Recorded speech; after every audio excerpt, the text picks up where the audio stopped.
Assalamualaikum warahmatullahi wabarakatuh. Nama saya Satria Agung Purnama Santosa, NIM 2212 Saya dari Teknik Elektro Reguler Sore D. Di sini saya akan membuat suatu video presentasi untuk ujian akhir semester di pelajaran Sistem Telekomunikasi. Nah, video yang saya buat kali ini akan mengambil tema yaitu broadband network. Langsung saja masuk ke materinya. Broadband network itu sendiri sering diartikan sebagai jaringan atau servis internet dengan kemampuan yang memiliki kecepatan transfer yang tinggi dan memiliki jalur transfer yang lebar. Biasanya broadband network digunakan untuk kawasan perumahan, sekolah, dan tempat umum. Nah, kalau kita sering nongkrong di kafe atau di tempat-tempat yang memiliki wifi, di situ juga ada broadband network gitu. Nah, layanan yang ditawarkan oleh broadband net connection sendiri adalah memberikan akses data untuk multimedia yang cukup besar. Kecepatan download dan upload yang besar ini dapat dinikmati bersama dengan kecepatan yang dibagi-bagi secara bersama melalui akses Wi-Fi. Akses data multimedia yang diberikan berupa layanan gambar, audio, video tersebut termasuk dalam video streaming, video downloading, dan video call. Nah, jadi di dalam broadband ini juga memiliki layanan-layanan yang dapat diakses kayak audio, gambar, video, dan bisa video downloading atau video call sekaligus. Oke, lanjut next. Jenis-jenis internet broadband. Nah, jenis-jenis internet broadband di sini yang pertama ada ADSL dan SSL. Apa itu ADSL? ADSL adalah Asymmetric Digital Subscriber Line. Adalah koneksi broadband yang paling umum digunakan.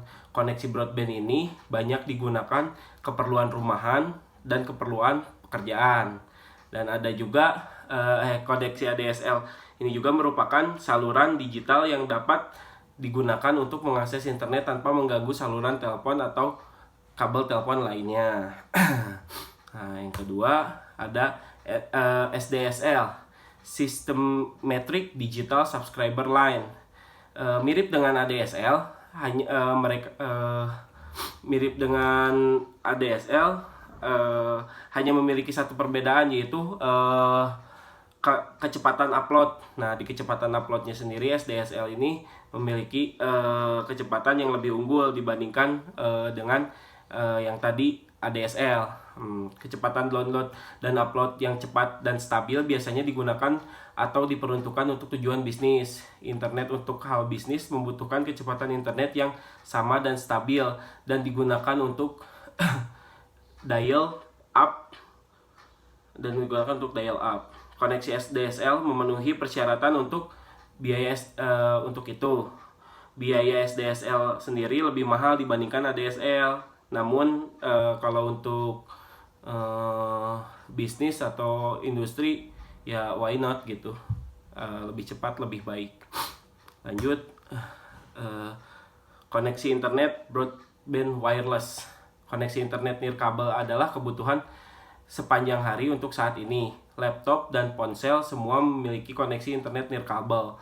Kecepatan download yang disediakan oleh jenis akses teknologi internet broadband network ini berkisar antara 128 kilobit per second sampai dengan 2 megabyte per second. Teknologi ini berkembang karena meningkatnya penggunaan perangkat nirkabel seperti ponsel dan laptop. Nah, jadi broadband wireless ini ya kayak wifi gitu kan, tanpa menggunakan kabel kita langsung bisa connect dengan internet gitu. Next, koneksi kabel internet broadband. Internet dapat diakses melalui sambungan TV kabel. Koneksi kabel internet broadband dibuat tersedia bersama dengan saluran TV kabel sehingga kamu mendapat layanan internet dan TV kabel. Kabel koneksi internet broadband menyediakan kecepatan mulai dari 2 Mbps sampai 8 Mbps.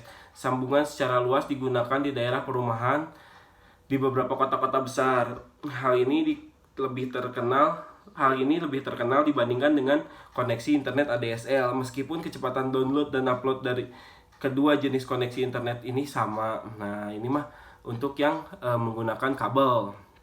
Oke, next. Nah, yang terakhir ini koneksi internet broadband satelit.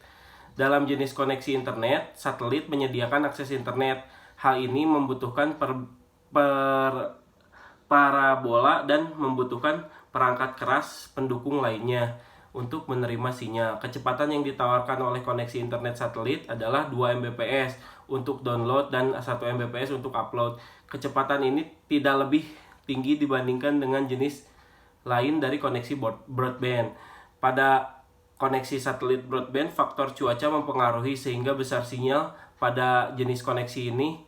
Internet broadband ini